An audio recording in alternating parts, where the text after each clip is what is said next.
Boa tarde a todos. Bem-vindos ao webinar Formação para Não Docentes, organizado pela Unidade de Saúde Pública do ACES Tâmega 3 Val de Sousa Norte, em conjunto com as três UCCs do ACES, o CC de Felgueiras, o CC Lousada e o CC de Passos de Ferreira. O webinar tem duração prevista de 1 hora, está disponível para a colocação de questões, a funcionalidade das perguntas, portanto podem colocar a vossa pergunta, as vossas questões, as vossas dúvidas por escrito e tentaremos no final do webinar responder-lhes da melhor forma possível. Antes de mais e antes de iniciarmos, agradecermos todo o vosso esforço, disponibilidade e envolvimento na colaboração connosco na intervenção do Covid-19 no contexto das escolas. Tem sido uma altura difícil para toda a gente, mas creio que temos feito um bom trabalho. O meu nome é Alexandra, sou enfermeira, estarei também com a doutora Diana, a médica de saúde pública, durante este webinar. O webinar será dividido então em 3 partes. A primeira parte, basicamente, sendo um docente, o que é que precisamos de saber e de fazer. A segunda parte, o que precisamos de saber e fazer, mas no contexto da escola. E a terceira parte, basicamente falar-vos um bocadinho sobre aquilo que é o isolamento profilático e o que precisamos de saber e fazer, tendo em conta essa situação. Olhando então para a primeira parte, se formos um não docente, se trabalhamos no contexto da escola, o que é que necessitamos então de saber e de fazer? A primeira coisa sobre a qual gostaria de vos falar tem a ver com as boleias. É algo importante, até bastante promovido nos anos mais recentes por questões ecológicas e também sociais. É um hábito que até será saudável, mas tem aqui algumas especificidades relacionadas com o Covid-19. Portanto, tendencialmente, nós sabemos que temos, que historicamente tendemos a cumprir todas as regras no âmbito do espaço escolar, mas depois quando saímos fora das paredes da escola temos tendência a relaxar um bocadinho as medidas. Portanto, esta questão das boleias é para vos alertar que, independentemente de partilharem carro, viagem com outras pessoas, deverão sempre utilizar a máscara, preferencialmente com a janela ligeiramente aberta. Nós sabemos que neste momento que está frio, mas portanto uma pequena abertura em uma ou mais janelas do carro será ideal e preferencialmente sem completarem a lotação do carro. Portanto, se o carro leva 5 pessoas, não mais do que 3 pessoas, tentando sempre aumentar ou maximizar o distanciamento dentro do carro. Portanto, por exemplo, imaginem que vão 2 pessoas, uma à frente, outra atrás, uma mais para o lado esquerdo e outra para o lado direito, para podermos maximizar o distanciamento dentro da viatura. A segunda questão, que tem sido muito falada até durante a realização dos inquéritos epidemiológicos, nos casos que acontecem na escola, relacionado com não docentes, tem a ver com os momentos de lavagem das mãos.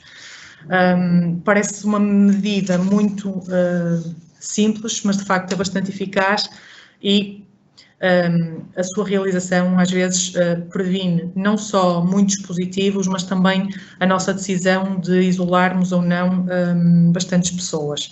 Portanto, isto que está aqui escrito, vocês já sabem, portanto, os momentos de lavagem das mãos após entrar em casa, antes de entrar e sair da escola, antes de mudarmos de ambiente na escola, portanto, quando saímos da sala, quando saímos do refeitório, quando saímos do bar, depois de espirrarmos, tossirmos, assoarmos o nariz, antes e depois de irmos à casa de banho, após contacto com superfícies consideradas de maior contaminação, por exemplo, um puxador de uma porta, antes e após as refeições, ou sempre que as mãos parecerem visivelmente sujas ou contaminadas. Mas queria-vos chamar a atenção especificamente para a questão da mudança, entre aspas, de criança. Portanto, se eu estou a auxiliar uma criança numa ida à casa de banho ou numa refeição, Se eu deixo de prestar cuidado, de auxiliar aquela criança e passo para a criança seguinte, eu devo, idealmente, higienizar as mãos, ok? Esta questão não deveria ser negociável. Nós sabemos que, obviamente, que consome algum tempo, mas é, de facto, neste momento, fundamental que o façam. Portanto, terem sempre um álcool gel disponível, seja de bolso, seja pousado em cima da mesa das refeições, para poder fazer esta higienização quando mudam de criança para criança. Porque se é o não docente que está infectado, é importante que esta higienização ocorra de uma forma precisa, de uma forma clara. Depois, falar-vos um bocadinho, e já falamos sobre isto anteriormente, nos contactos com as escolas, logo no início do ano, mas falar-vos um bocadinho sobre a utilização correta da máscara e aquilo que são os principais erros de utilização. Sei que provavelmente estarão cansados de ouvir isto, mas de facto continuamos a ver más utilizações de máscaras e durante a realização dos inquéritos isto também é perceptível. Portanto, a máscara é tanto eficaz como tanto for a vossa utilização correta da mesma.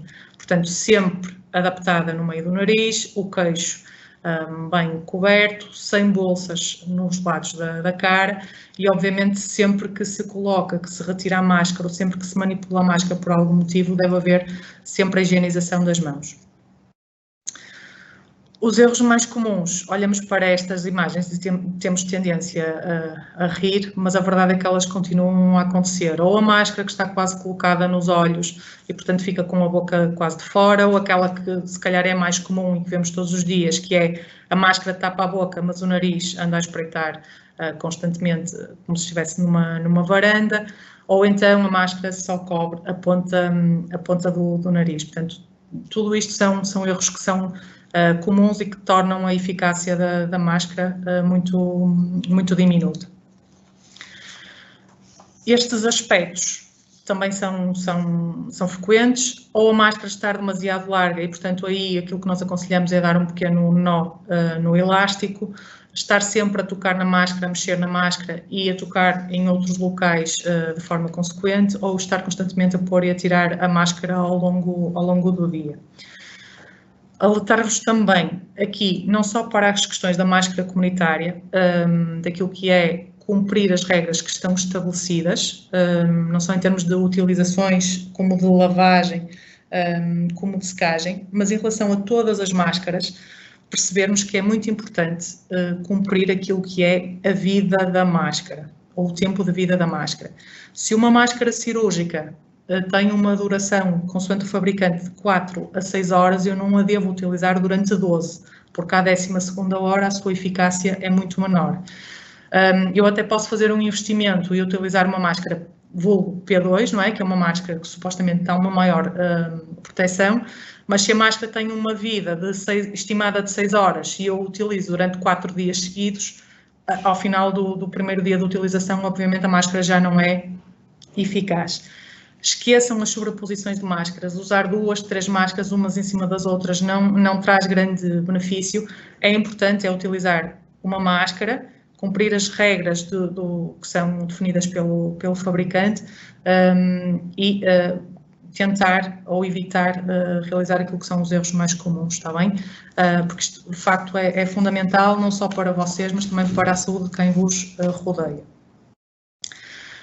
Depois, outro aspecto que é muito importante e que continua a falhar redondamente, eu sei que nós temos tendência a termos algum tipo de sintoma, a estarmos ligeiramente doentes e continuarmos a trabalhar.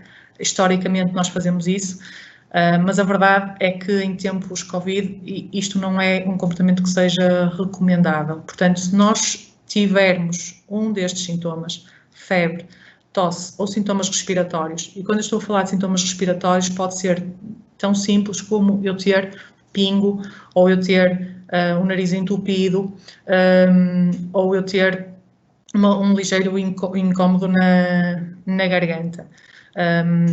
Habitualmente nós tomamos um Benuron, tomamos um Brufen e continuamos a trabalhar. Neste tempo é aconselhável que não se faça isso. Porque, de facto, pode ser uma rinite, pode ser uma sinusite, mas pode ser Covid. E, portanto, se nós estamos no espaço escolar durante uma semana com sintomas a transmitir a doença, a probabilidade de infectarmos mais pessoas e de elas ficarem doentes nessa consequência é muito maior. Portanto, a regra é, se tivermos sintomas, se estivermos doentes, não vamos para a escola, ok? Isto é aplicável não só às crianças, mas também é aplicável a vocês não docentes e também a vocês não docentes e também aos docentes. Portanto, doença não é para ir para a escola. E deixa-me só dizer outra coisa. Nós, quando dizemos isto, falamos sempre da questão dos recursos humanos. Acho que se estiver constantemente a faltar, são poucas pessoas para dar resposta às necessidades que a escola tem. É verdade, mas se vocês forem para a escola doentes e se nessa sequência ficarem 3, 4, 5 não docentes isolados ou doentes pelo vosso contacto, o efeito é ainda maior. Porque uma coisa é eu faltar durante 2 ou 3 dias até ter a certeza o que é que tenho, outra coisa é eu ter, enquanto responsável da escola, 5 não docentes ausentes porque têm Covid e, portanto, pelo menos durante 10 dias eu não posso contar com eles. Portanto, ter aqui um bocadinho de atenção a esta monitorização dos sintomas e perceber que quando eles existem não devemos, de facto, ir para a escola. Passando para a segunda parte do webinar e a questão do o que é que eu preciso de saber e fazer quando estou na escola, a primeira questão que queremos falar convosco tem a ver com os momentos de pausa, aqueles momentos em que nós paramos o contacto com as crianças e estamos mais com os nossos colegas de trabalho, em que vamos beber um chá, beber um café ou comer uma refeição e vamos falar sobre o que nos aconteceu no dia anterior ou o que nos aconteceu hoje de manhã. Portanto, nestes âmbitos e nestes contextos é importante perceber que temos que manter também o distanciamento, não devemos relaxar nenhuma das medidas e vamos apenas remover a máscara imediatamente antes do consumo da refeição ou da bebida. Sempre que o tempo estiver bom, tentem utilizar o espaço exterior se ele estiver disponível e se for algo que seja possível que vos agrade. Caso contrário, tentarem que estes momentos de pausa aconteçam em espaços mais amplos, ventilados, para conseguirem manter aqui o distanciamento. Um segundo aspecto, que é algo que por norma não se costuma falar na área da saúde, mas nós sabemos o que acontece, é que no caso de termos não docentes fumadores, esse momento em que 2 colegas de trabalho saem cá fora para fumar o cigarro, são momentos em que devemos também ter atenção ao distanciamento. Portanto, não adianta eu ter estado a lanchar com distanciamento e remover a máscara apenas imediatamente antes do consumo da refeição, se depois for fumar um cigarro e estiver colado ao meu colega que está a fazer exatamente a mesma coisa. Portanto, o ideal seria que não fumassem, mas sabendo que alguns de vocês o fazem, tentar manter o distanciamento. Uma outra mensagem tem a ver com as aglomerações à porta da escola e vocês, como não docentes, têm um papel muito importante neste âmbito. E reparem, esta imagem é utilizada de forma propositada. Reparem que dentro do espaço escolar os alunos estão todos com distanciamento e de forma organizada e temos à porta os pais ou as outras pessoas que ainda não conseguiram entrar no espaço escolar completamente aglomeradas e sem cumprirem o distanciamento. Portanto, seria muito importante que as regras que estão estabelecidas no espaço escolar também extravasem para as paredes da escola. Portanto, alertar as pessoas para a questão do distanciamento, a utilização da máscara à porta da escola será muito, muito importante.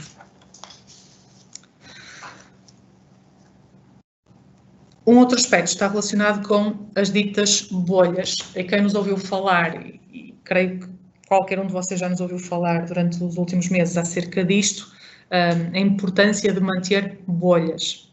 O que é isto de ser uma bolha. Basicamente, no espaço escolar, aquilo que nós pretendemos é que a vossa organização seja feita por pessoas de referência. Portanto, se eu sou um não docente que estou no apoio ao pré-escolar, a lógica será que eu tenha um grupo de meninos adstrito às minhas funções. Portanto, eu não devo, entre aspas, andar a saltar de sala para sala. E daí, estas duas imagens, eu creio que fazem perceber bem esta ideia. À esquerda temos 3 bolhas organizadas e reparem, se tivermos um caso na segunda bolha, as pessoas que são contactos de alto risco dessa pessoa que está infectada são apenas aquelas que estão na segunda bolha. Se nós, por contrário, tivermos apenas uma grande bolha que corresponde a toda a escola, o que vai acontecer é que os nossos contactos de alto risco podem ser muito mais pessoas e, portanto, temos potencialmente muito mais isolamentos e potencialmente muito mais infectados. Daí a importância de manter as bolhas. Uma segunda questão que nos temos apercebido é que, por vezes, a escola até está organizada por bolhas, mas depois em algumas funções essas bolhas perdem-se. Em que momentos? Recreios, prolongamentos, refeitórios, idas à casa de banho. Portanto, não adianta, se eu sou não docente de referência da sala 1, se depois, no refeitório, eu contacto com os meninos da sala 1, da sala 2, da sala 3 e da sala 4. Não adianta eu ser um docente de referência da sala 1, se depois, nas idas à casa de banho, eu contacto com as crianças da sala 1, da sala 2, da sala 3 e da sala 4. Porque aí a bolha não existe. Portanto, se o caso positivo é o não docente e se contactou com todas estas crianças, se a máscara não foi bem colocada, se não foi cumprido o tempo de vida da máscara, se não houve higienização adequada das mãos na mudança, entre aspas, de criança para criança, o que vai acontecer é que vamos ter que isolar muito mais pessoas do que aquilo que supostamente teríamos que fazer se tivéssemos cumprido a regra das bolhas. Portanto, chamar-vos aqui a atenção para esta questão. Um outro aspecto tem a ver também com a organização de horário. Sabemos que aqui é uma questão que não é só vossa, porque tem a ver também com os coordenadores de estabelecimento e aquilo que está preconizado pelos próprios agrupamentos de ensino, mas fazer-vos perceber que será importante que o horário tenha algum tipo de estabilidade. O que é que eu quero dizer com isto? Nós sabemos, todos nós temos a nossa vida pessoal, que provavelmente estarmos a trabalhar mais no horário da manhã e termos o horário da tarde mais liberto será o ideal para toda a gente. E, portanto, a maioria das pessoas tem alguma aversão a realizar o horário de tarde. Se falássemos de horários fixos ou rígidos, o que é que iria acontecer? Iríamos ter pessoas só a fazer manhãs e só a fazer tardes e, portanto, haveriam alguns não docentes que sairiam prejudicados. E, portanto, desde sempre houve alguma maleabilidade e rotatividade naquilo que é a organização de horário, do vosso horário enquanto não docentes.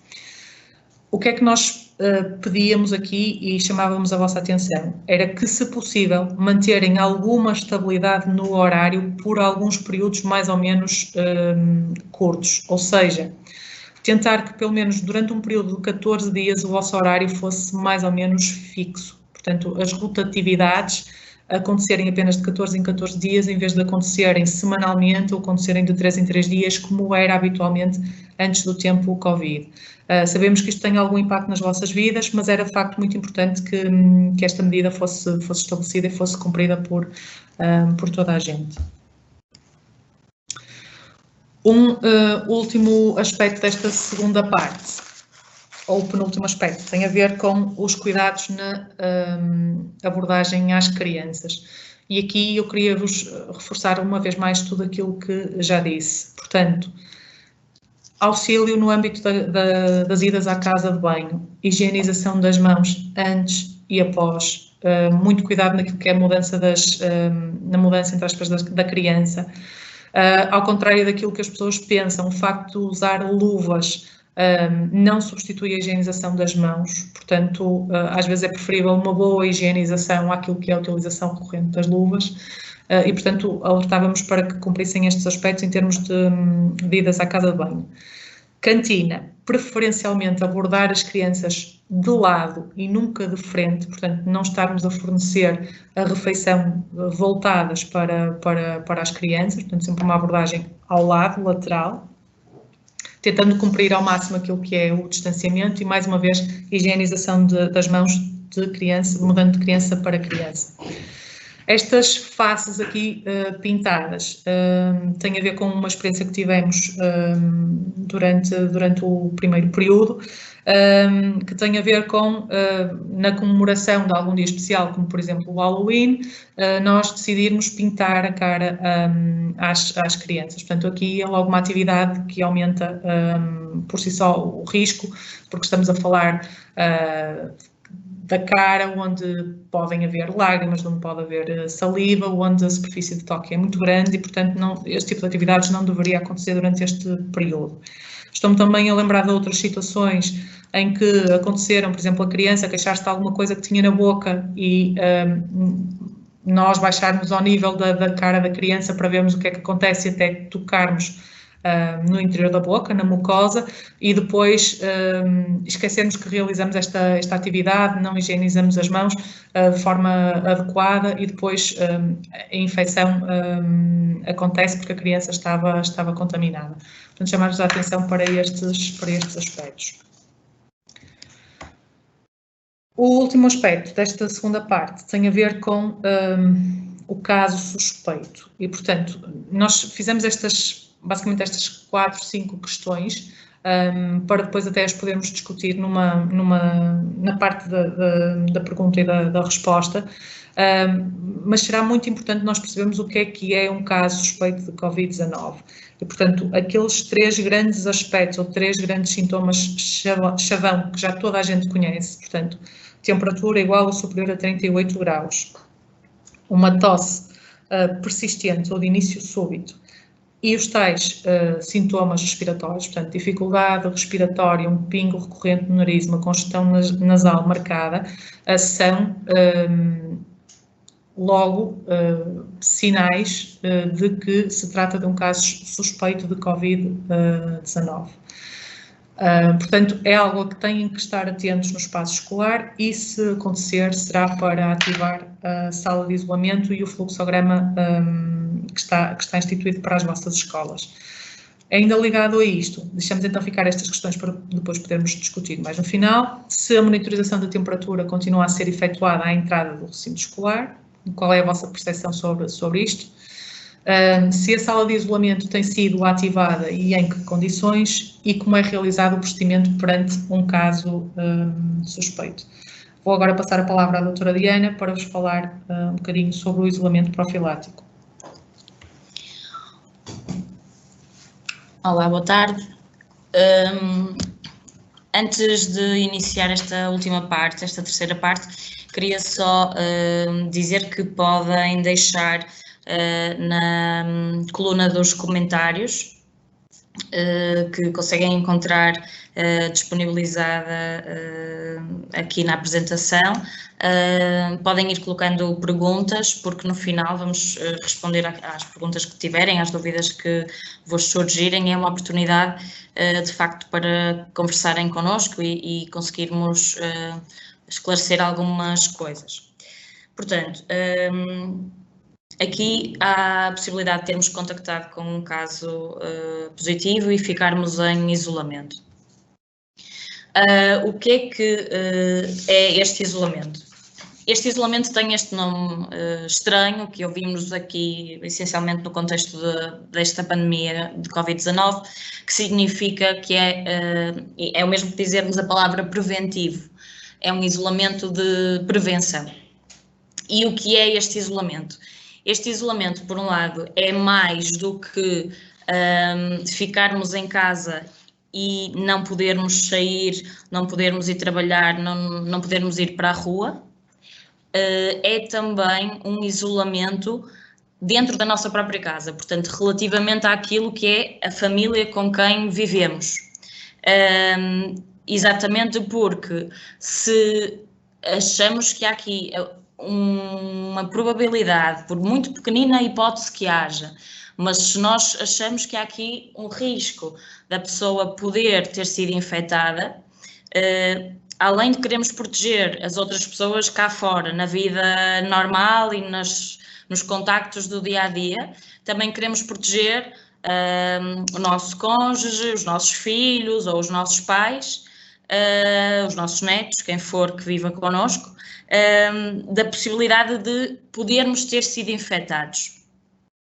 E acho que é importante percebermos porque é que fazemos este isolamento, não é? Porque é que, para este vírus especificamente, à medida que a comunidade científica percebeu que era realmente eficaz para, caso eu tenha sido infectado, eu não venha a transmitir o vírus a mais ninguém, é esta do isolamento profilático, em que eu devo estar, então, completamente isolado numa divisória da minha casa, sozinha, devo ventilar essa divisória todos os dias, devo pedir aqui o auxílio dos meus cohabitantes ou de um familiar, mesmo que não viva comigo, para me levarem as refeições a esse local em que eu estou recolhida e isolada, lá está, sozinha, onde permaneço durante o dia e onde faço lá passo lá o dia inteiro e faço todas as atividades, portanto, comer, dormir e o que quer que faça durante o dia. Se tiver a oportunidade de utilizar uma casa de banho só para mim, também seria a situação ideal. Se não, tenho que redobrar os cuidados sempre que utilizo uma casa de banho que é partilhada com outras pessoas da família, lá está, para as proteger, e então devo higienizar a casa de banho sempre que a utilizar com lexívia diluída em água, um bocadinho de lexívia, todas as superfícies em que toca, etc. Assim como não devo partilhar material, seja a louça, os talheres, os copos, se eu a utilizar, ninguém mais deve utilizar antes de termos a certeza que está devidamente lavado e higienizado para uma nova utilização. Ou toalhas ou outros objetos, ok? O telemóvel, que é das minhas mãos, é habitualmente manuseado por mim. Portanto, é mesmo tentarmos evitar o contacto, seja direto, porque estou a fazer, por exemplo, a refeição com os meus familiares. Isso é o erro mais comum que vemos já acontecer no seio familiar, quando alguém fica em isolamento por haver um risco. As pessoas acham sempre assim... É um bocadinho aquela história de acreditarmos e pensarmos positivo e acharmos que as coisas acontecem um bocado aos outros e não a nós. E depois, às vezes, mais para o final, temos uma surpresa e lá fica a nossa família toda em isolamento mais 14 dias, porque não tomamos as devidas precauções dentro da nossa própria casa. E é de facto aqui alertar-vos para isto, que o isolamento é muito mais do que não sairmos de casa, ok? E então, porquê é que se lembraram de criar aqui esta situação do isolamento profilático? Temos aqui um esquema que tenta explicar esta situação. Então, imaginem agora, no regresso às aulas, que o segundo período começou hoje, aquela senhora é então uma de vós, uma não docente, e aquele menino é um aluno. Então, hoje foi o primeiro dia de aulas, amanhã houve um outro dia de aulas e quarta-feira, dia 6 de janeiro, o João, esse aluno que anda na vossa escola, com quem vocês interagem, teve febre de manhã, começou então com sintomas e os pais, muito bem, não o levaram à escola porque ele teve febre, ok? Seguiram os trâmites que vocês mesmas também devem seguir, portanto, contactaram ou a linha de saúde 24, que é o 808 24 24 24, ou uma das linhas da ADC, das áreas dedicadas ao Covid, que temos tanto em Passos de Ferreira, como em Lousada, como em Felgueiras. Todos os concelhos têm, mas aqui são os concelhos que fazem parte do nosso acesso. Então, fizeram esse contacto, os profissionais de saúde acharam que o menino era um caso suspeito e então ele foi fazer teste. Por acaso no próprio dia, isto foi uma situação resolvida muito rapidamente, e no dia seguinte souberam o resultado do teste e o teste veio positivo. Portanto, aquele sintoma que neste aluno foi só febre, até ao momento só tinha febre, já era um sintoma de Covid-19. O que é que se passa? Então, dia 6 ele já não foi às aulas, mas vocês tiveram um último contacto com ele no dia 5.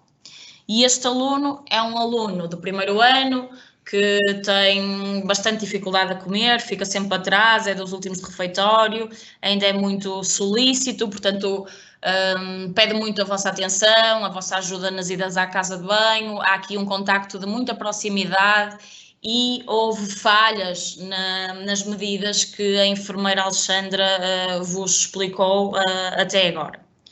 Porque é que esta infecção que se pode traduzir na doença de Covid-19 é um problema? Porque desde segunda-feira, nos 2 dias antes do dia em que o aluno que esteve convosco, vamos lhe chamar o João, teve febre, apesar dos pais não saberem, de vocês não saberem, do João estar bem e não ter então havido nenhum sinal de que havia ali alguma coisa de errado, sabemos, a ciência mostrou, que o João já estava capaz de transmitir o vírus às outras pessoas, ok? Chamamos a isto o período de contagiosidade, portanto é o período em que as pessoas que têm a infecção dentro de si conseguem transmiti-la aos outros, contagiar os outros. E de facto isto começa 2 dias antes do nosso primeiro sintoma, no caso do João foi a febre, ou então 2 dias antes do momento, do dia em que fazemos a colheita para fazer o teste. No caso das pessoas que não têm nenhum sintoma, ok? Porque se não têm nenhum sintoma, não conseguimos ter o sintoma como referência e temos então esse dia em que foi positivo, em que conseguimos no laboratório encontrar mesmo o vírus, fazemos essa estimativa de 2 dias para trás. O que é que isto significa? Que é muito difícil de travar esta infecção, porque durante 2 dias, o João, e quem diz o João diz qualquer pessoa, porque nós não temos escrito na testa se estamos ou não infectados, portanto toda a gente, durante 2 dias antes do primeiro sintoma, e quem diz o primeiro sintoma é realmente o primeiro sintoma, pode ser um pingo no nariz, pode ser tosse ligeira, pode ser arrepios de frio, não tem que ser logo aqueles sintomas mais fortes ou mais típicos que, como vocês já sabem todos, a perda do cheiro, do paladar, que isso é mais para a frente na doença que surge. E então, às vezes, além destes 2 dias, nós desvalorizamos durante alguns dias estes sintomas mais levezinhos do início da doença. Ou porque apanhamos frio, ou porque molhamos os pés, ou porque é só uma constipação. E, de facto, é um comportamento normal e é nosso habitual e, noutras alturas, tomamos um Benuron e seguimos a nossa vida. Mas é importante, e eu queria que vocês percebessem isso, esta nossa insistência, se quiserem, não é nem por sermos chatos, é mesmo para percebermos que, por estarmos em pandemia, por estarmos com este vírus a passar de pessoa para pessoa, Se estes meses, portanto, durante esta fase, até a pandemia estar terminada, se tivermos estes sintomas que temos sempre, que temos o ano passado, que são da renite, que são do que vocês quiserem, como estamos em pandemia, temos que olhar para eles de uma forma diferente, ok?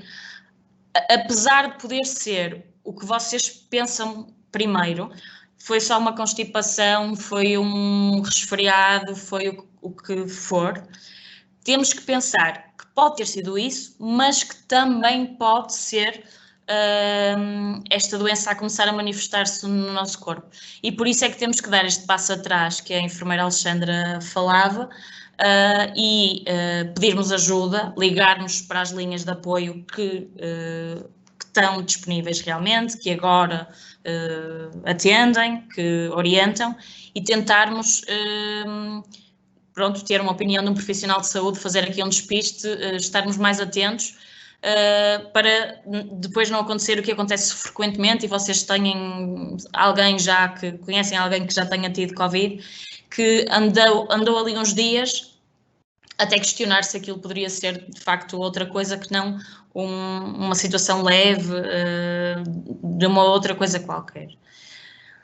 Então, vocês estiveram com o João no dia 5 na escola, porque ele dia 6 então já não foi, e quando um profissional de saúde da equipa alargada da saúde pública entrar em contacto com vocês para vos dizer que na sequência de terem estudado aqui a doença do João, vos identificaram como um contacto de alto risco, portanto de ter havido aqui uma proximidade mais do que 15 minutos, a menos de 2 metros, ou sem máscara, ou com um uso indevido de máscara, ou sem as medidas de higienização corretas. Pode haver aqui uma série de fatores associados, mas no fundo é isso, houve uma investigação e vocês foram considerados como um contacto de alto risco.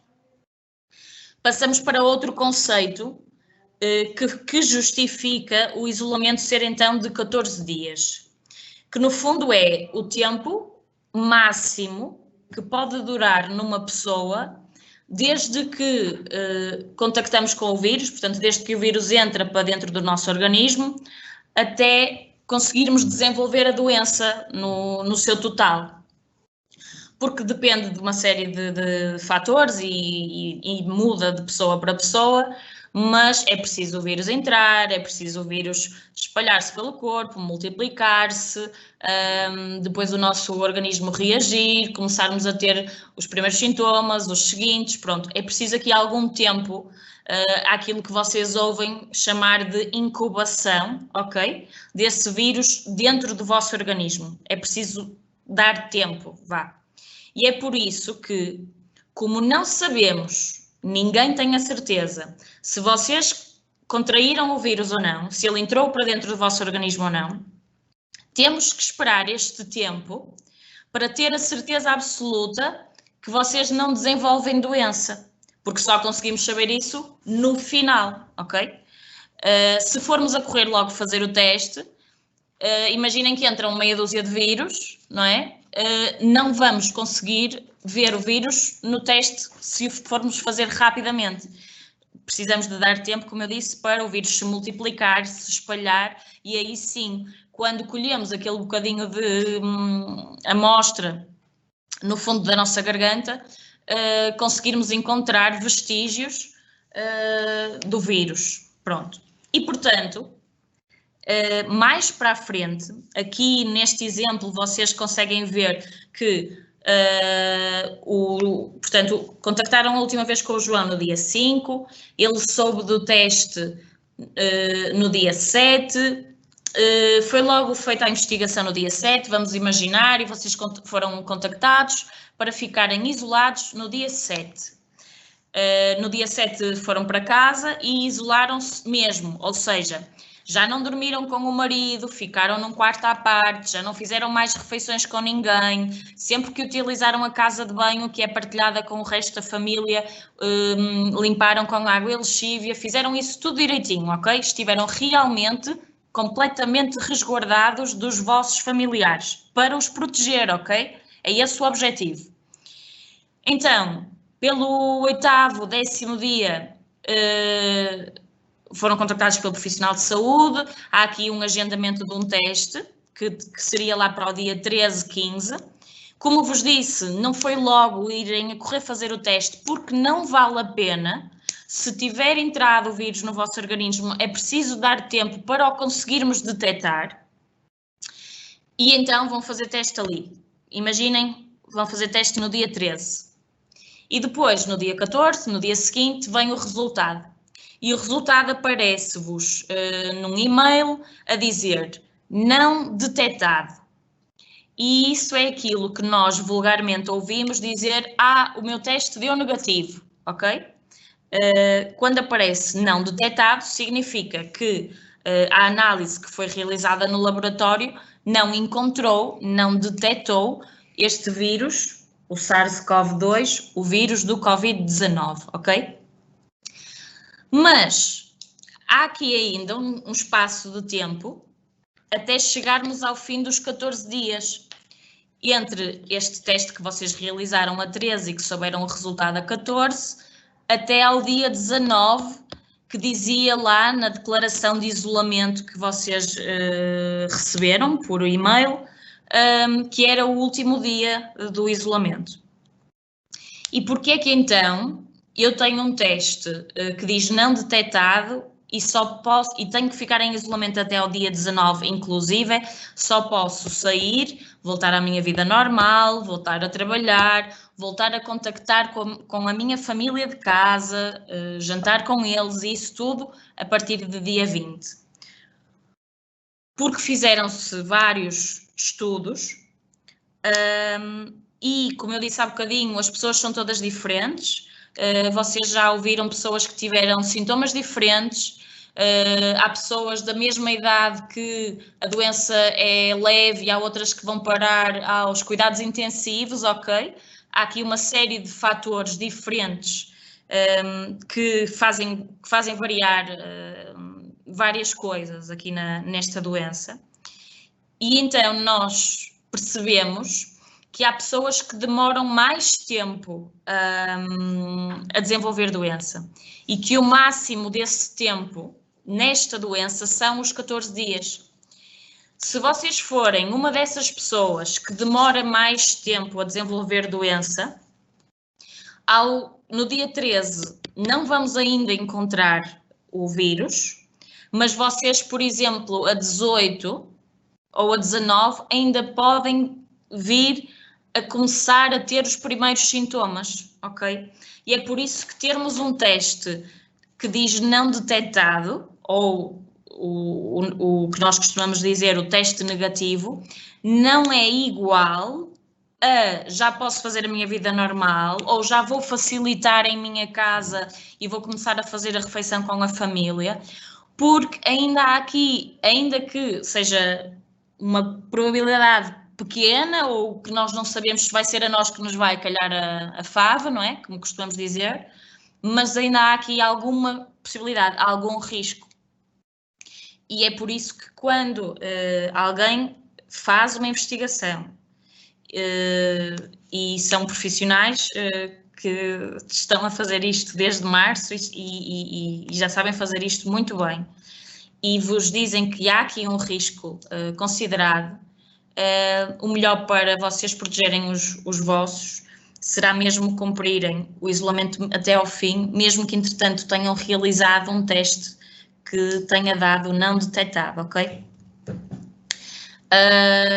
Duas chamadas de atenção importantes. Os acompanhamentos feitos por nós, profissionais de saúde, muitas vezes são feitos em horas que já não estamos no serviço ou pronto, que há necessidade aqui de recorrermos aos nossos telemóveis pessoais e então ligamos muitas vezes de números privados. Portanto, até pelo menos acabar a pandemia, para quem não tinha o hábito de atender números privados, por favor façam-no, ok? Atendam números privados, nem que depois seja uma publicidade qualquer e desliguem. E estejam atentos porque há telemóveis que têm esta opção pré-definida de reter as chamadas que não tenham um número. Vejam, procurem ver, peçam ajuda aos filhos, a quem percebe mais destas coisas em casa, para confirmarem se os vossos telemóveis têm esta opção pré-definida para atirarem, ok? Para poderem receber então as chamadas de números privados. Queria esclarecer aqui só uma situação que nos perguntam muitas vezes. Este aqui então é o João, ok? O tal menino que ficou com febre da vossa escola, e esta é a família toda do João. E a escola muitas vezes fala connosco, ou através do elo de ligação, ou quando depois nós ligamos a dizer quem são as pessoas que são contactos de alto risco, a dizer, mas há aqui um problema, enfermeira, porque o João tem uma irmã gêmea, por exemplo, que é a Maria. O que é que fazemos? A Maria pode vir à escola ou não? A Maria, no caso de, portanto, temos que avaliar até que ponto é que o isolamento é realmente bem feito. E essa análise é feita pela pessoa que faz a investigação. Se a Maria é um contacto de alto risco, portanto, um contacto direto do João, se consideramos então, como se viu aqui atrás, que ela esteve ou no dia 4, ou no dia 5, ou por exemplo, como ela está em casa com ele no dia 6 com o João, ele já estava capaz de transmitir a infecção, e imaginem, ela dorme no mesmo quarto que ele, porque são os dois gêmeos, e então é um contacto de alto risco e vai ficar em isolamento, ok? Se, por exemplo, estamos a falar de alguém da vossa família, ok? Vocês vão ficar em isolamento porque contactaram diretamente com o João, mas se vocês têm, por exemplo, uma pessoa idosa em vossa casa, que vocês sabem que tem muitos problemas de saúde e que vocês ficam preocupados com isso,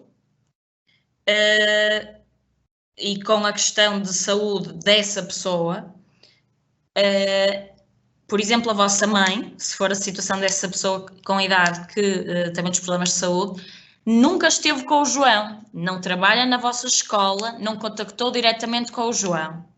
Se vocês fizerem o isolamento em casa, direitinho, como eu expliquei, com as medidas todas direitas, sem partilhar refeições, completamente isolados, mesmo que vocês venham a desenvolver sintomas, não vão ter contacto com a vossa família nos tais 2 dias antes de vocês saberem que estão a ficar doentes, de vocês começarem com tosse ou começarem a sentir-se mal. Portanto, essa pessoa em vossa casa não vai correr risco nenhum se cumprirem com o isolamento direitinho. E, portanto, para ela não é recomendada nenhuma medida adicional. Pode fazer a vida normal, pode estar à vontade, só tem que reforçar os cuidados dentro de casa, porque essa pessoa não esteve com o caso positivo, o João. Não conhece o João, nunca esteve na escola convosco, ok?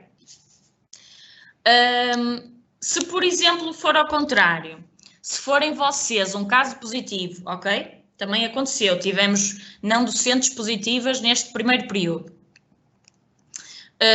E que contactaram com vários meninos, não é? Vamos pensar numa turma do pré-escolar, houve aqui idas à casa de banho, muitas mãos dadas, sem a higienização entre meninos, até estavam com tosse, até estavam com pingo no nariz, mexiam muito na máscara, assoavam-se por baixo da máscara. Isto aconteceu várias vezes, ok? Isto não pode acontecer, por favor.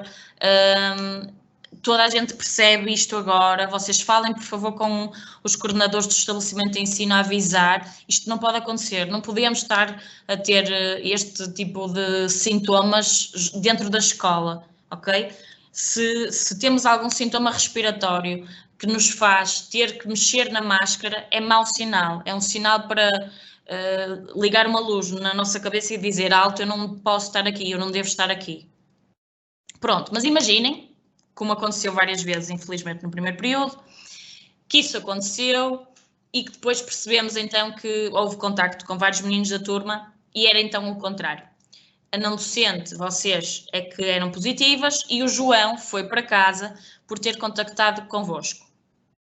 E a pergunta então era ao contrário, era se a Maria, a irmã gêmea do João, que anda noutra escola, imaginem, portanto não vos conhece, não contacta com vocês, ou então faz parte de outra bolha, ok?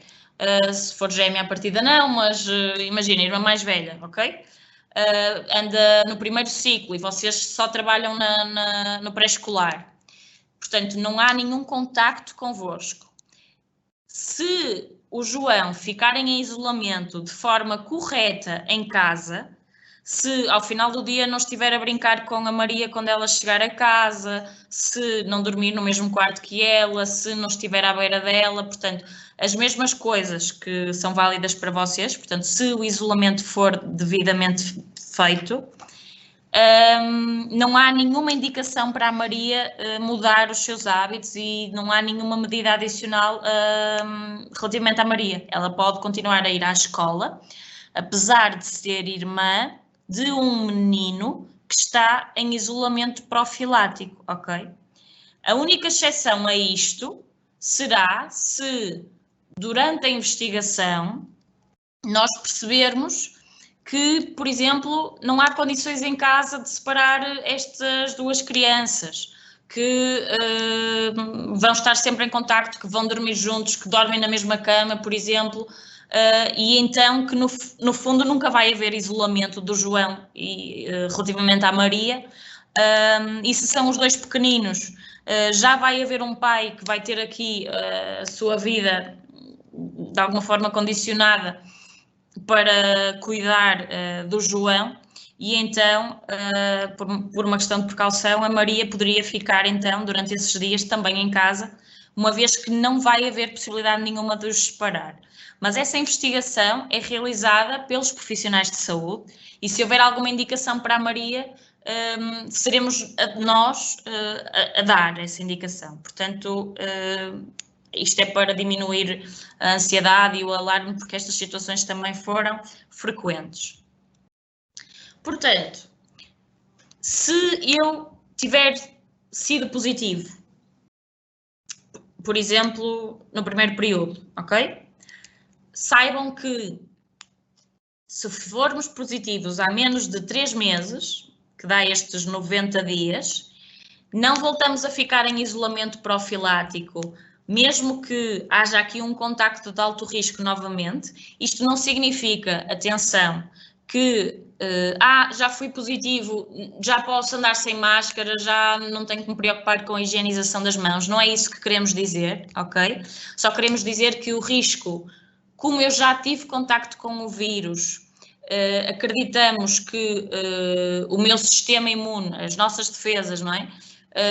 Já vão ser maiores e então há um risco menor de podermos ser novamente infectados e por isso não ficamos novamente em isolamento.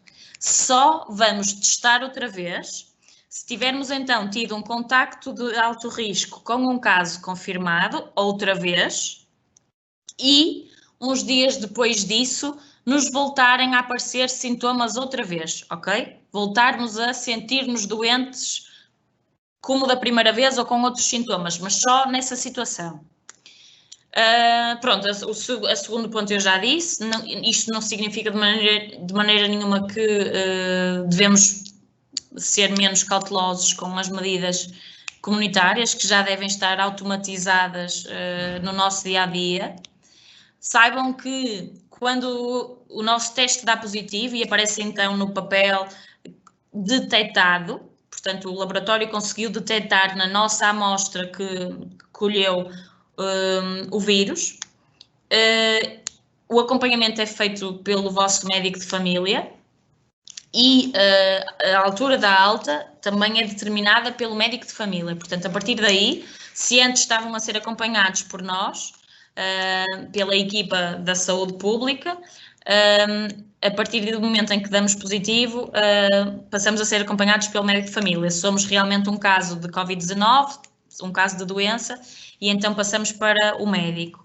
De igual forma, esta questão burocrática, portanto, se antes estávamos em isolamento profilático por um contacto de alto risco com alguém e a saúde pública vos passou a declaração de isolamento profilático, ela deixa de contar, e é substituída pela baixa, que o médico vos costuma passar por qualquer outra situação de doença, que é o chamado CIT, o Certificado de Incapacidade Temporária, ok?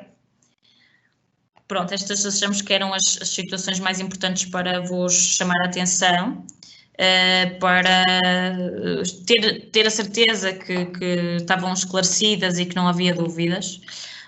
Ainda assim, há algumas perguntas. Nós vamos começar a ver as perguntas uma a uma, mas se continuarem a ter dúvidas, podem continuar a escrever agora, que nós vamos ler e vamos responder. Portanto, vou passar a palavra novamente à enfermeira Alexandra, dizer-vos que tivemos aqui a colaboração da enfermeira Cláudia Pinto, da UCC de Felgueiras, que nos esteve a fazer aqui esta ponte das perguntas para aqui o webinar. Então. Pergunta 1. Relativamente aos bolos de aniversário dos alunos em meio escolar, o que recomendam? Pronto, é assim, nós nas visitas que fizemos no início do ano letivo, falamos de várias coisas e acho que perceberam que uma das coisas que insistimos muito foi diminuirmos o número de coisas que transitavam entre a casa, portanto, entre o exterior e a escola, por serem potenciais riscos, não é, de transmissão. Um bolo de aniversário no meio escolar levanta-me assim, de repente, uma série de questões, porque há um entusiasmo grande por parte dos alunos, vocês garantirem que a caixa está higienizada, que manipulam tudo de forma realmente higienizada. Depois há a questão dos parabéns. De maneira nenhuma se pode superar as velas em pandemia, ok? Portanto, o apagar das velas tem que ser de uma forma em que não haja, não haja sopro, não haja esse movimento da nossa parte, seja, como é que se diz? Desculpem. Podem apagar as velas fora do bolo, não é? Ou apagá-las de outra forma que não com o sopro. Abanando as velas, certo. Ou pronto, arranjando uma outra estratégia de apagar as velas, o que com as crianças é bastante complicado. E depois tem este momento que poderia funcionar como um momento do lanche, mas que implica uma gestão muito grande para garantir que, de facto, isto é feito em segurança. Portanto, o que eu recomendo é que isto não exista este ano, ok? Eu sei que parece sempre tudo muito dramático, vimos isso no Natal, o Natal, não passarmos o Natal, não passarmos a passagem de ano, pois saibam que nós já estamos a ver reflexos do Natal, ok? Esta semana, nos casos que nós estamos a ter, nós já estamos a ter reflexos de termos tido esta necessidade social e compreende-se, mas de nos juntarmos, no fundo. Portanto, os meninos já vão ter o festejo do aniversário em casa, podemos tornar este dia diferente e especial para a criança de outras formas. O que eu recomendo é que não haja bolo de aniversário no contexto escolar. Ok. Questão 2. Se uma não docente se sentir doente com sintomas tipo Covid, a quem deve recorrer? Pronto, como também viram há bocadinho na apresentação, a primeira coisa é não irem à escola, avisarem a escola, ok? E isolarem-se, mesmo antes de terem aqui uma confirmação. Depois também sabem que, como há aqui esta suspeita Covid, nem que seja primeiro por vós, não é? Por estarem a sentir essa doença, não se devem dirigir a nenhum serviço de saúde de forma direta e, portanto, devem telefonar primeiro para ouvir esta ajuda e ouvir esta opinião de um profissional de saúde à distância. Nós vamos disponibilizar estes números nos comentários, ok? Mas, além do número do SNS 24, que é 808 24 24 24, nós temos 3 números para a área dedicada à Covid, de cada concelho do ACES. De Passos de Ferreira, temos o número 96 934 09 80. 96 934 0980. Para a área dedicada ao Covid em Lousada, que fica em Meinedo, temos o número 96 934 2206. 96 934 2206. E para a área dedicada ao Covid do concelho de Felgueiras, temos o número 96 934 2412. 96 934 2412. Mas nós vamos escrever estes números nos comentários, onde vocês estão a colocar as perguntas, para também visualizarem os números. Ok, questão 3. Uma criança que fica isolada na escola por apresentar sintomas Covid e sendo pequena, tem de ter uma funcionária com ela. A criança vai para casa para o isolamento e a funcionária pode voltar de imediato ao seu local de trabalho. Nesta situação, se estivermos os dois com máscara, também é contacto de risco? Obrigada. Então, é assim, como vocês sabem, este trabalho tem sido, da ativação da sala de isolamento, foi feito convosco desde início. E a questão de termos aqui uma funcionária presente com a criança na sala de isolamento depende, obviamente, da idade da criança. Portanto, se a criança tiver idade suficiente para poder permanecer na sala de isolamento sozinha, com tranquilidade, e, portanto, ficar um não docente ou um docente do lado fora da sala, é isso que deve ser efetuado. Imaginando que temos uma criança pequena, de colo, até que tenha que ser isolada, terá então que ser acompanada por um funcionário. Vocês também sabem que aquilo que aconselhamos em termos de equipamento de proteção individual deve também ser cumprido, portanto, deverá haver a utilização mínima de bata, de uma máscara P2 e de luvas. E, portanto, o facto de utilizarmos estes 3 equipamentos dar-nos-á uma proteção extra. Ainda assim, e aqui quando falamos de se estamos dois com máscara, se é contacto de risco ou não, vai depender de quê? Vai depender daquilo que nos descrevem que aconteceu.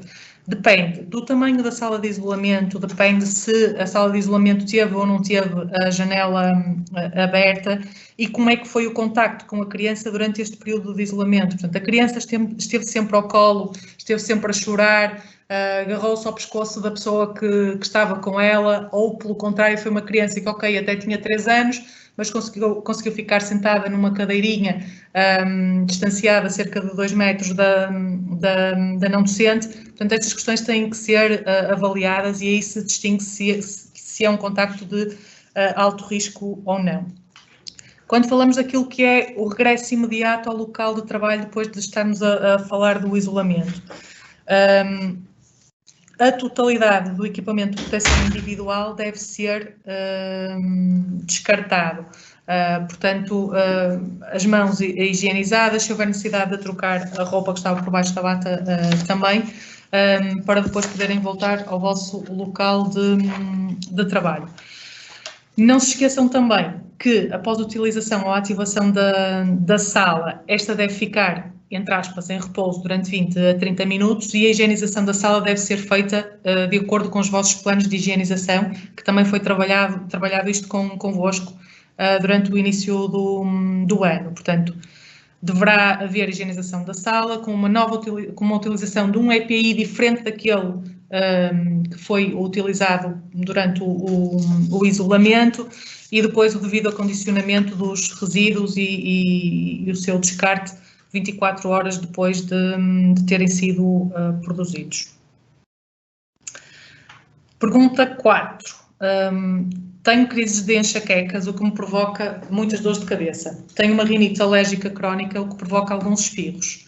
Quando espirro, troco logo de máscara, consigo trabalhar, mas será que podem pensar que tenho vírus?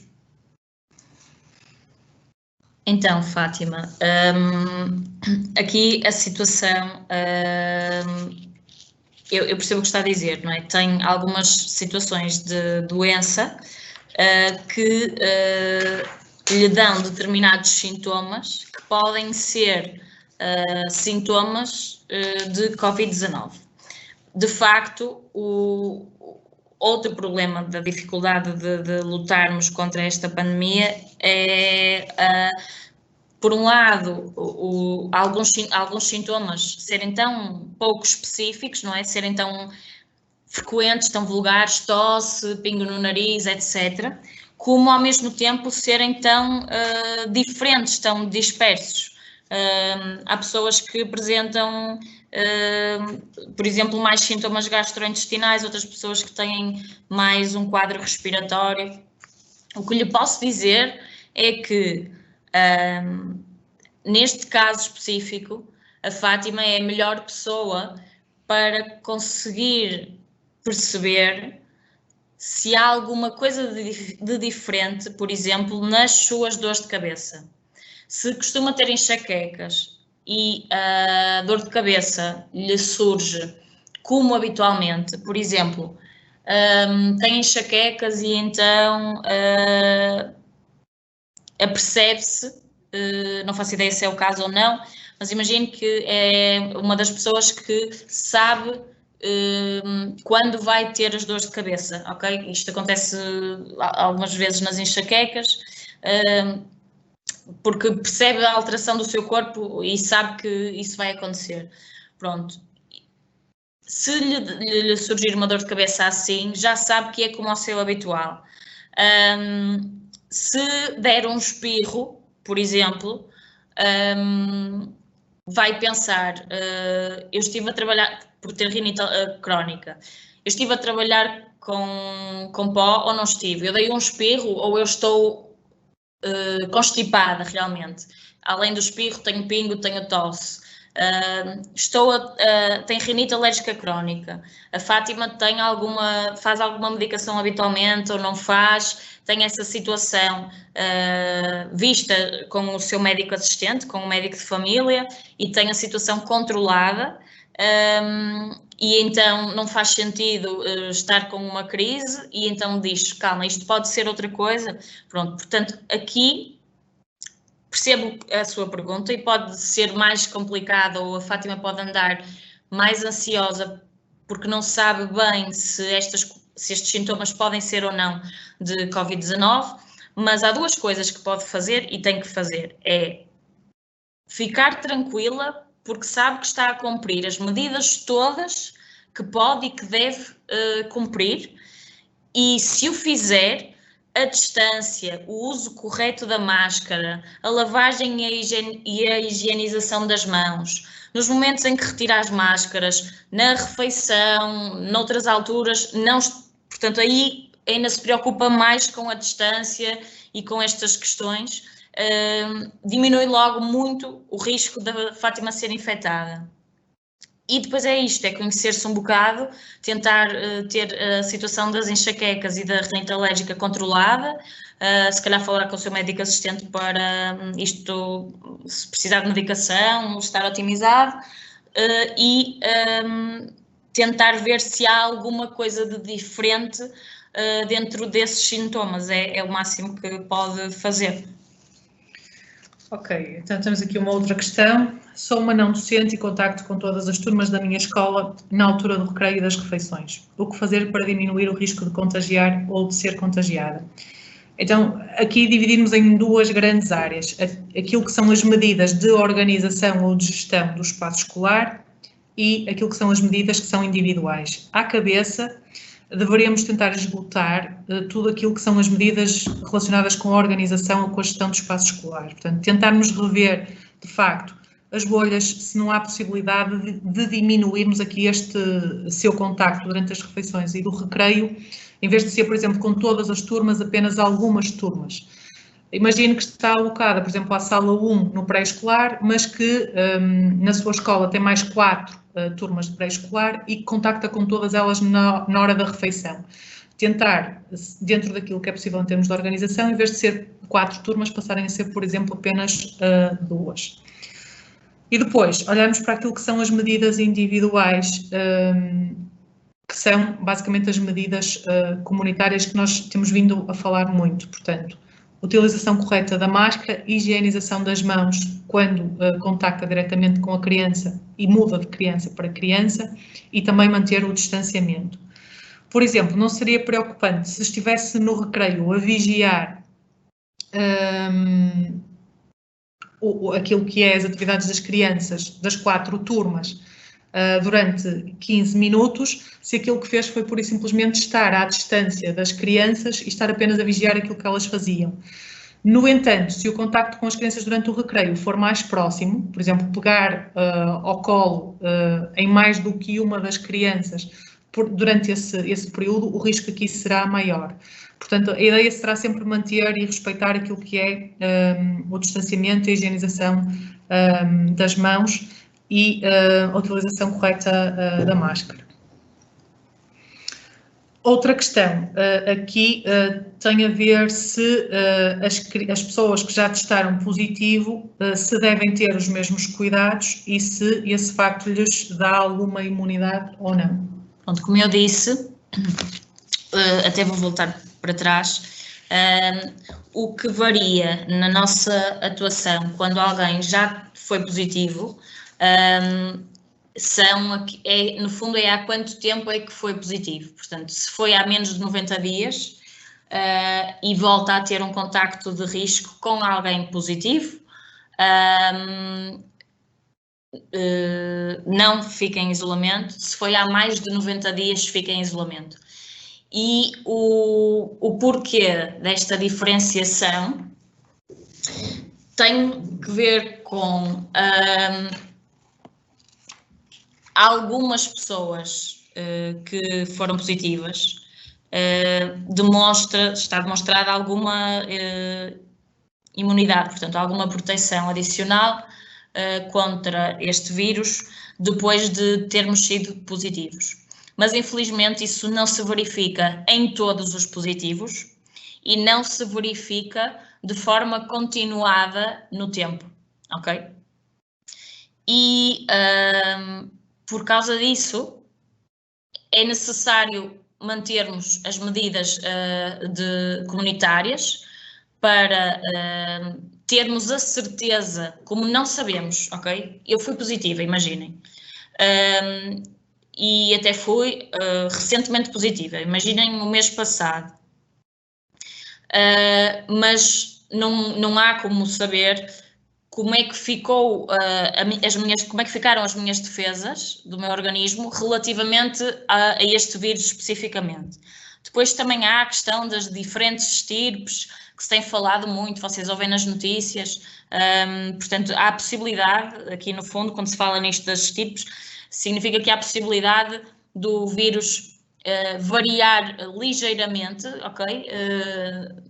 A sua forma, a sua constituição, haver aqui umas diferenças pequenas que podem fazer com que as nossas defesas possam não o identificar da mesma maneira quando voltam a contactar com ele. E, ao mesmo tempo, as nossas defesas podem estar muito alerta nos primeiros tempos, depois de terem contactado com aquele vírus, porque se produziram muitas células de defesa para esse vírus especificamente, mas se depois não voltamos, o nosso corpo não volta a ter nenhum contacto com esse vírus, um mês, 2 meses, outro mês, essas células acabam por morrer e não se produzem novas células de defesa contra esse vírus especificamente, porque não houve um novo contacto, portanto não há outra vez essa estimulação das nossas defesas em relação a este vírus especificamente, ok? Portanto, há aqui esta diferença dos 90 dias. Se formos positivos há mais de 90 dias, voltamos a ficar em isolamento se tivermos um contacto de alto risco com um caso positivo. Se formos há menos de 90 dias, já não temos indicação para ficar. Ainda assim, para toda a gente, quer tenham sido positivos ou negativos, portanto, quem teve a doença e quem não teve, deve na mesma adotar todas as medidas comunitárias. Dizer-vos ainda que nesta segunda vaga já temos algumas situações que estão em estudo de possíveis reinfecções, portanto, pessoas que podem ter tido Covid pela segunda vez. Portanto, isto não é uma ideia só, isto é uma possibilidade e por isso é que se recomenda que se mantenham estas medidas. Portanto, não há aqui descartar, estou livre, já sou completamente imune ao SARS-CoV-2 e posso estar 100% à vontade porque não há hipótese de eu voltar a ser infectado. Isto não está provado. Provavelmente não é verdade e então, já diz o ditado, mais vale prevenir do que remediar e é de facto isso que é aconselhado fazer. Depois há aqui uma pergunta da Carla Oliveira, que pergunta: os dias de isolamento não foram reduzidos para 10 dias? Pronto, Carla, esta é uma belíssima pergunta que eu agradeço e o que eu estou a andar para trás na apresentação porque o que foi reduzido para 10 dias foi aquilo que chamamos de período de contagiosidade. Ou seja, imagino que a Carla começa com sintomas de Covid-19, testa e confirma-se que esses sintomas são de facto desta doença.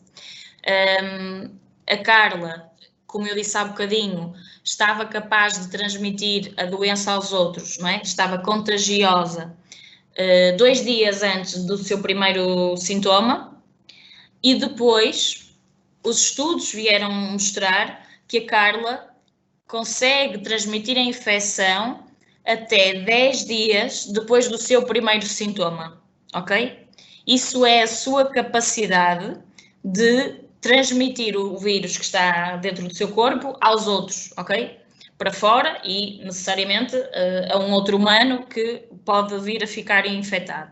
Isso é o período de contagiosidade, que de facto foi diminuído, para 10 dias.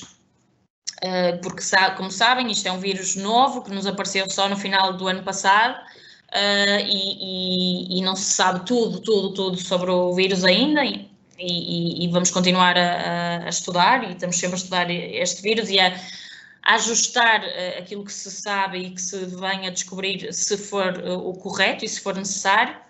Mas então é esse período que tem uma redução e, portanto, no fundo, tem uma repercussão para quem é positivo, não é? Porque o positivo é que tem o vírus e é que sabe que agora só fica 10 dias capaz de transmitir aos outros, e depois desses 10 dias, mesmo que não esteja 100% recuperado, à partida já não há risco para os outros.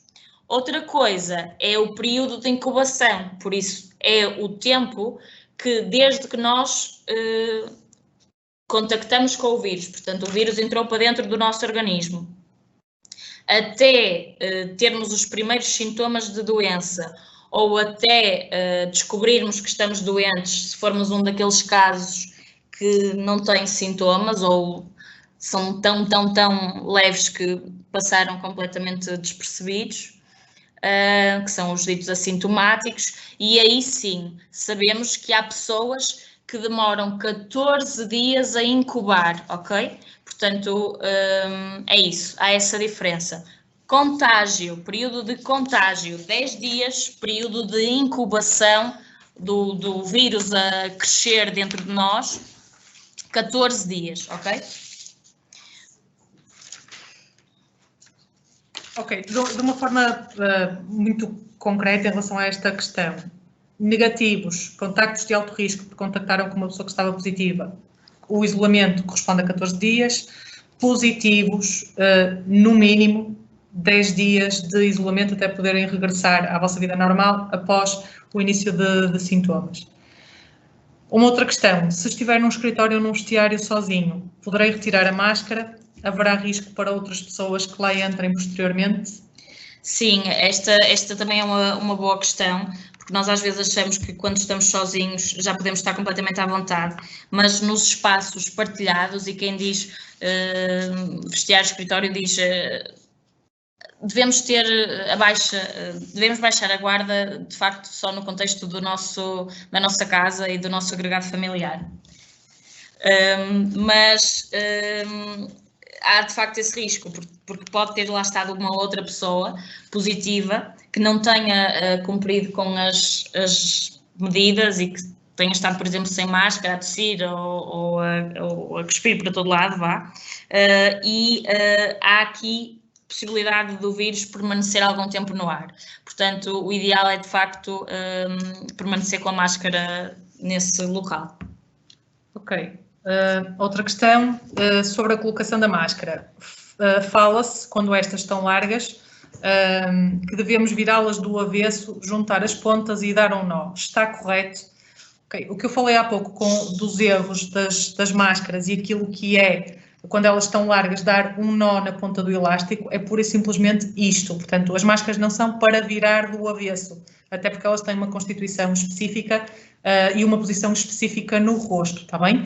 Uma coisa é nós darmos um pequeno nó no elástico para tornar a máscara mais ajustada ao nosso rosto, outra coisa é estarmos a mudar por completo a utilização da máscara e isso não é de todo adequado e aconselhável. Ok, depois temos aqui outra questão que tem a ver com se caso não tiver mais de 15 minutos com a criança, corro risco, usei sempre a máscara. Pronto, isto já falamos um bocadinho. De facto, a questão dos 15 minutos é um valor importante, porque é um valor de referência, mas a verdade é que termos a percepção do tempo é uma coisa complicada no dia-a-dia. Nós não costumamos dizer isso, não é? Nas medidas falamos da higienização das mãos, da distância e da utilização da máscara, e não falamos dos tempos, porque é difícil, não é? Tive 10 minutos, tive 15, e por isso, no fundo, é um valor indicativo, ok? Se tivermos todas as outras medidas corretamente implementadas, a usar máscara e a distância e as mãos, à partida é a melhor forma de nos protegermos. De qualquer forma, esta situação que descreve, assim de repente, poderia ser uma situação que nós consideraríamos como um contacto de baixo risco. Em todo o caso, cabe ao investigador do caso confirmado tomar esta decisão e ver junto de si e de quem tiver que ouvir para perceber quem são os contactos de alto risco, a decisão final, porque às vezes há outras questões a avaliar. Pronto, no fundo é isso. Depois aqui uma questão, quando há um caso positivo numa família, não deveriam ficar todos em isolamento? Numa família, e como eu disse há bocadinho mesmo, a situação de ser o único sítio onde devemos ou podemos, por sistema, baixar a guarda, ser em nossa casa, se estiver a referir-se aos nossos coabitantes, sim, deviam, porque se forem realmente coabitantes e portanto, estiverem connosco todos os dias, vão jantar connosco, partilhar os mesmos espaços que nós, por exemplo, a toalha de lavar as mãos das casas de banho são a mesma, até podem dormir ao nosso lado, etc. Não é? Portanto, a família com quem coabitamos implica contactos de imenso risco, de imensa proximidade, de longa duração e, portanto, sim, um caso familiar implica o isolamento dos coabitantes, mas dizer-lhe que isto, inclusive, e quando tivemos este pico grande de casos e que nos vimos com tanta dificuldade de conseguir chegar a toda a gente, por serem, de facto, milhares de pessoas positivas, os próprios médicos de família, na sequência de identificarem casos positivos, já davam indicações de isolamento para os coabitantes e já agendavam o teste. Portanto, à partida, isto é uma ideia já geral de toda a gente, ter este cuidado adicional. Ok, então, olhando para o esquema que temos na imagem, a pergunta é se até o João ficar em isolamento, sendo ele assintomático, se pode já ter contagiado a família? Sim, é a tal história dos 2 dias antes do primeiro sintoma. Portanto, eu disse que desde 2 dias antes do nosso primeiro sintoma já estamos capazes de contagiar e no caso dos assintomáticos, 2 dias antes do dia em que fizemos a colheita daquele teste que veio positivo, ok? Porque significa que na nossa expectoração, não é? Na nossa garganta, no dia em que colhemos, já lá estava o vírus, senão o teste não vinha positivo. Já estava capaz de contagiar, seja a família, seja as pessoas com quem esteve nos 2 dias anteriores. Portanto, sim, o mesmo se passa para os assintomáticos e daí, e já agora esta ressalva, porque é muito importante, daí a necessidade de fazermos teste. Portanto, quando nós profissionais de saúde, uma autoridade de saúde, na investigação dos casos positivos, vos aconselhar a realização de teste, é porque realmente consideramos que é um gesto importante para termos outra tranquilidade no vosso regresso à vossa atividade normal. O mesmo se passa quando fazemos relativamente às crianças, ok? As pessoas ou as crianças podem ser assintomáticas e terem a infecção, ok? E serem capazes de transmitir a infecção. A única forma de sabermos que estamos perante um caso assintomático é se realizarmos teste. E tem havido alguma relutância por parte de algumas situações, de alguns pais, em realizar o teste, e é algo que nos preocupa, porque, sim, a resposta à sua pergunta é: pode ter contagiado qualquer pessoa com quem tenha tido um contacto de alto risco, mesmo sendo assintomático. Ok, depois há aqui alguém que faz um comentário. Faço higiene à minha avó 2 vezes por dia, tenho 89 anos e muitas patologias. Pensei que usar 2 máscaras era mais seguro. Pois não, existem diversos tipos de máscara e devemos adotar pela máscara que é mais adequada à situação em que nos encontramos.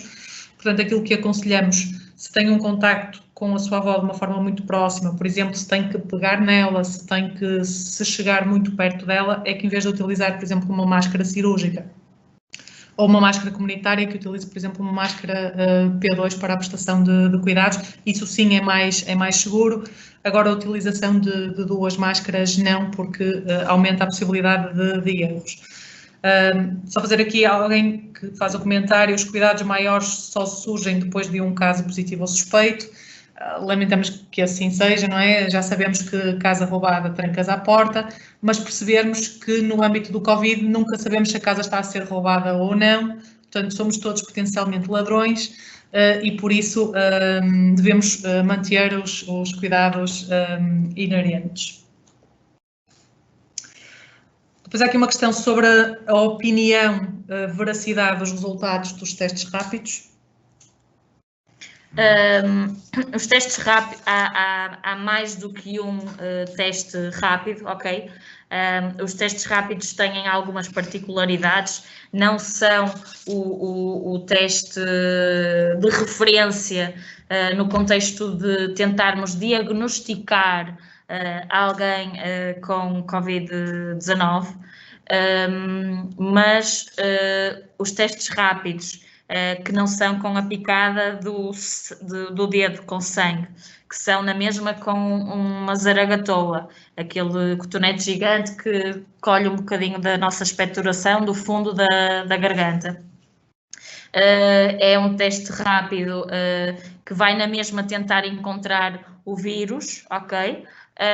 E se for prescrito por um médico, portanto, se realmente houver uma suspeita forte, se for feito num local idóneo, portanto, que seja de confiança e que então se confie no material, no próprio teste, etc., é considerado como um teste em que confiemos no resultado que ele tem. Dizer-vos, inclusive, que as nossas áreas dedicadas ao Covid, dos 3 concelhos, já têm a possibilidade de, portanto, já têm testes rápidos, ok? Destes que eu vos estou a dizer, que demora cerca de 20 minutos a vir o resultado positivo, ou negativo, mas temos que esperar cerca de 20 minutos para vermos o resultado. E vocês são devidamente vistos, não é? Vistos por um médico, se realmente houver critérios para fazerem o teste, fazem e confiamos no resultado. Ok, depois temos aqui uma questão relacionada com o ar-condicionado na escola, se pode ou não pode estar ligado. Assim, idealmente, nós devemos optar por ventilar os espaços naturalmente. Sabemos que está muito frio e este inverno, especialmente, tem estado bastante frio e, portanto, é normal que tenham necessidade de ligar o ar-condicionado. Recomendações neste âmbito. A manutenção tem que estar em dia, portanto, tem que ser feita de forma adequada e não devem utilizar o modo de recirculação do ar. Portanto, aquele modo em que o ar que existe na sala é reaproveitado e reinjetado para o espaço. Vale nas escolas, vale em vossas casas e já agora também vale nos vossos carros, porque toda a gente gosta de ligar o ar-condicionado e a solfagem e depois, quando o carro já está quentinho e para ter mais alguma poupança energética, há a tendência de ligar o modo das seitinhas dentro do carro, portanto no carro também não deve ser utilizado. Depois temos aqui uma questão relacionada com a legalidade da situação de juntar crianças de várias escolas e freguesias numa só escola durante as férias. Aquilo que nós recomendamos e temos vindo a trabalhar também com as autarquias, com algumas juntas de freguesia, por exemplo, até no âmbito do transporte escolar, é que quando estamos a falar de atividades que agregam grandes quantidades de pessoas, que nos consultem antes de o fazer. Estou-me a lembrar, por exemplo, das AEX, das atividades extracurriculares, em que era comum juntar turmas, e temos vindo a trabalhar com as autarquias e com as escolas para isto não acontecer. A questão do transporte escolar, em que, obviamente, por inerência, existe mistura de bolhas, mas que aquilo que pedimos e que aconselhamos é que o transporte fosse feito com regras.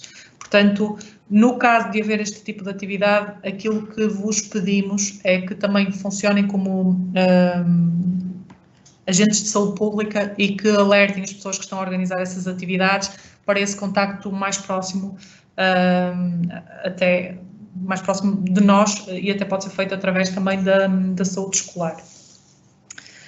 Depois temos aqui outra questão. Se estiver num recinto fechado com uma pessoa infectada que não usa máscara e todos os restantes estiverem de máscara, qual o grau de risco para os que usaram máscara?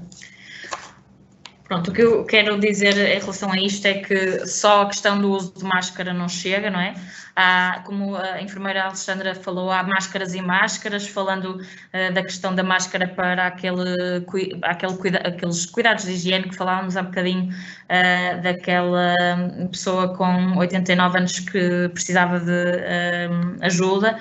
Portanto, vai depender do tipo de máscara utilizada, da forma como ela é utilizada e de todas as outras medidas. Portanto, o recinto é fechado mesmo ou tem alguma ventilação? Quantas pessoas é que estão nesse recinto? Portanto, cumprimos ou não com a distância? Apesar de tudo, o ideal será haver máscara de ambas as partes. Vocês já devem ter visto os esquemas das diferenças de utilizarem, portanto, as diferenças do risco de os dois não utilizarem, de o infectado utilizar e o contacto de alto risco não utilizar, portanto, todas as combinações possíveis. Portanto, qual o grau de risco para os que usaram máscara? Não lhe consigo dizer um número, ok? É menor do que se não tivessem usado máscara, certamente. Até pode não evitar que vocês venham a ficar em isolamento, por exemplo. Portanto, essa medida, por uma questão de prevenção, pode ser necessária na mesma, mas até pode evitar que venham a ficar todos doentes. No fundo, não vamos nunca poder tirar a prova dos 9, porque não podemos voltar para trás no tempo e fazer o contrário, não é? Voltar a viver a mesma coisa, desta vez não usarem máscara e ver se ficam mais pessoas ou não doentes, não é? Mas se tivermos, voltamos sempre às mesmas coisas, se garantirmos a distância, se garantirmos a ventilação neste tal recinto fechado, se utilizarmos máscara adequadamente, e quem diz adequadamente diz os cuidados a tirá-la, onde é que a colocamos, por exemplo, este recinto fechado implicou uma refeição, onde é que eu deixei a máscara durante a refeição, quanto tempo é que estive sem ela, etc. Todos estes cuidados, apesar de não vermos, cada um deles que estamos a adicionar, estamos a diminuir o risco de virmos a ficar infectados. É isso que lhe posso dizer. Ok, depois temos aqui uma pergunta da Maria José sobre qual a idade de maior risco? Não há propriamente uma idade de maior risco de ser infectado, ok? Nem nenhuma característica especial, não há, os homens não são mais infectados que as mulheres, nem o contrário, pronto, aqui não se escolhe nem extrato social, nem nada, não é uma vergonha ser infectado por Covid-19, podemos sempre tentar, como vos disse, ter o máximo de cuidado, mas às vezes acontece sem nós percebermos como, nem onde, nem porquê.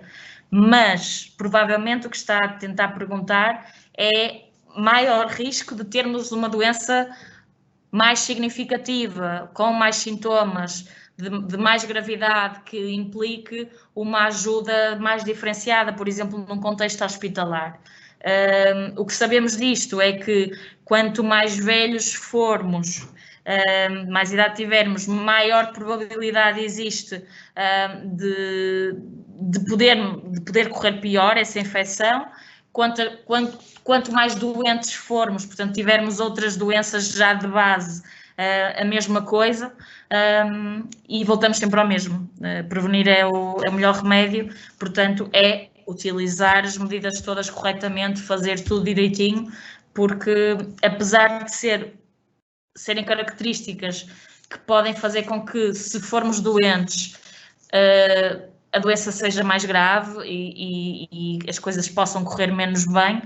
Também sabemos que às vezes em pessoas que não se estava a contar que corresse mal, as coisas correram mal, não é? Portanto, é isso. Depois temos aqui uma questão de quando falta um auxiliar do PRES, podemos sair da nossa sala para dar apoio à outra. Aqui a questão do poder e do dever tem uma linha muito ténue. Assim, idealmente isto não deveria acontecer, no entanto percebemos que os recursos humanos são finitos, portanto não são ilimitados e pode acontecer uma situação destas, portanto haver necessidade de a não docente ter que prestar apoio a mais do que uma sala. Se isto acontecer, pedimos, de facto, para terem atenção às tais medidas comunitárias de que falamos anteriormente, máscara corretamente colocada, higienização das mãos, distanciamento, e pedimos um segundo cuidado, que é o registro deste acontecimento no livro de ocorrências da escola. Portanto, cada escola deve ter um livro de ocorrências em que situações anómalas, entre aspas, sejam registadas. Portanto, se neste dia faltou alguém e o não docente que estava normalmente na sala 1 teve que ir à sala 1 e à sala 2, deve ficar registado nesse livro de ocorrências. Depois temos aqui outra questão. Os alunos que ficam contagiados e ficam em isolamento em casa, passado 10 dias sem sintomas, podem ir logo para a escola sem efetuar o devido teste? Isto era um bocadinho a outra pergunta do período de contágio dos 10 dias. Sim, essa situação foi alterada por os cientistas terem chegado à conclusão de que ao fim dos 10 dias, desde o primeiro dia de sintomas, haver um risco francamente reduzido de contagiarem as outras pessoas, mesmo que ainda possam ter até algum sintoma, ok? Não têm que estar 100% bem. É claro que se não estiverem 100% bem até podem não ir à escola, mas não há risco e, portanto, a criança, por exemplo, que já esteve os 10 dias em casa, vai voltar sim ao espaço escolar por indicação médica do médico de família e não vai fazer um novo teste como fazíamos no início do ano passado, ok? Portanto, sim, vai acontecer isso. Depois temos aqui outra questão, e é a última. Tendo uma pessoa idosa em casa, devo usar máscara junto dela? É sim. É uma muito boa pergunta. Como dizíamos há bocado, não sabemos muito bem em que situações é que estamos a correr risco. Por causa disso é que a nossa bolha, entre aspas, pessoal, as pessoas com quem realmente baixamos a guarda e não utilizamos estas medidas comunitárias que temos vindo a falar sempre, deve ser muito reduzida e essas mesmas pessoas devem ter também um número muito reduzido e idealmente as mesmas pessoas que nós nessa pequena bolha, que pode ser, como disse, e deve ser idealmente só as pessoas com quem vivemos, ok? Os nossos coabitantes. Se assim for, à partida já se diminui muito aqui os contactos e caso a senhora venha a ser um contacto de alto risco, fica logo em isolamento e aí sim faz o isolamento profilático a 100%, portanto não tem qualquer contacto direto ou indireto com esta senhora idosa e a partir do risco de lhe transmitir a infecção, caso de facto venha a desenvolver a doença, venha a incubar então o vírus, aconteça. Portanto, se calhar até para o seu próprio bem-estar no resto dos meses de pandemia que ainda estão para vir, porque precisamos de algum sítio em que relaxamos e em que podemos tirar a máscara e estar mais à vontade. O meu conselho seria esse, diminuírem realmente, verem quem são as pessoas com quem vocês estão sem máscara, sem cuidados adicionais e todos cumprirem isso, e se assim for, e se algum de vós ficar em isolamento, realmente fizerem isso a 100%, acho que diminuem muito o risco dessa pessoa idosa vir a ser infectada. Seria esse o meu conselho. Ok, findas as perguntas, resta-nos agradecer a vossa participação. Estamos disponíveis para tudo o que necessitarem e encontramos-nos por aí, seja via internet, seja pessoalmente nas escolas. Muito obrigada.